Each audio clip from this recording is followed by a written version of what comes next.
Moss Rogers, the Emotionally Naked Speaker, and today we're going to talk about the steps to minimizing the coulda, woulda, shouldas, also known as the what ifs. After my 20-year-old son Charles's addiction and suicide, I looked back with all the wisdom of after, and I tortured myself with all the what ifs. The coulda, woulda, shouldas consumed me for months and even years.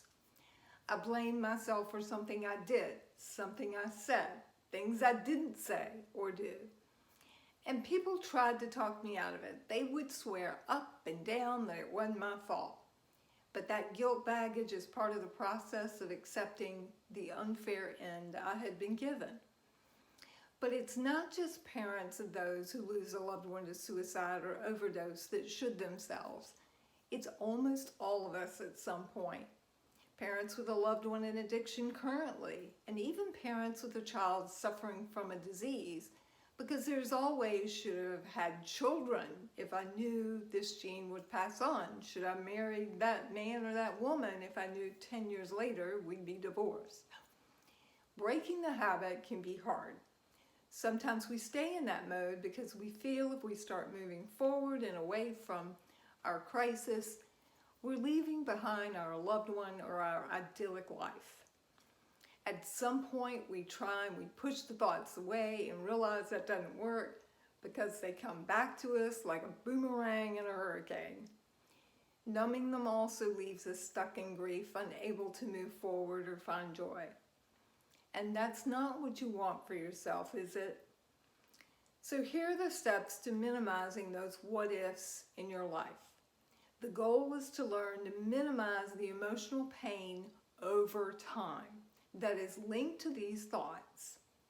So treating the shouldas starts with awareness. When you have the thought, take a deep breath, recognize it, and without judgment, like it's floating by, say, oh, that's the coulda, woulda, shouldas again. You've acknowledged the thought and you've labeled it. Now step 2, jumpstart yourself out of that negative pattern with these strategies. And you can pick one that works for you. Get up and go do something active. Walk around the block, jumping jacks, riding a bike. Putting cold water on your face, or better yet, dunking your face in cold water. Or you can stop, breathe, and do meditation, paying attention to your present self and your breath. All of these can trigger your relaxation response. Number 2, tell yourself you will forgive yourself one day because you know your loved one would want you to. They would not want you to do this or to blame yourself. Even our living children who are struggling with the disease wouldn't want that. So at some point, when you are ready, you will give yourself that grace. Shooting yourself is not productive, and you know this even when it's happening. So during that awareness step, ask yourself, is this productive? Am I helping my loved ones around me who are still alive? That way you can move forward with your thoughts and not let them pin you helplessly to the wall. You can be in charge, not them being in charge of you.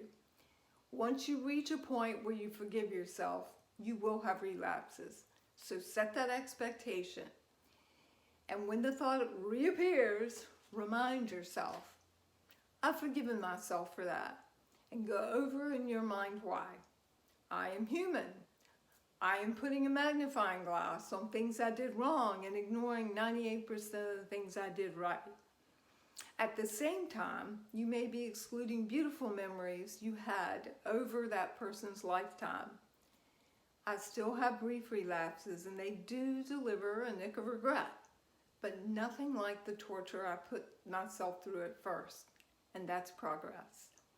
Ask yourself if it's fair to be looking back with all the knowledge you have now and judging how you were at a moment in the past when you didn't yet know the outcome. Is that fair? Be patient with yourself. Follow and trust the process. Your pain has a purpose and it's emotional healing. From me to you, a big hug.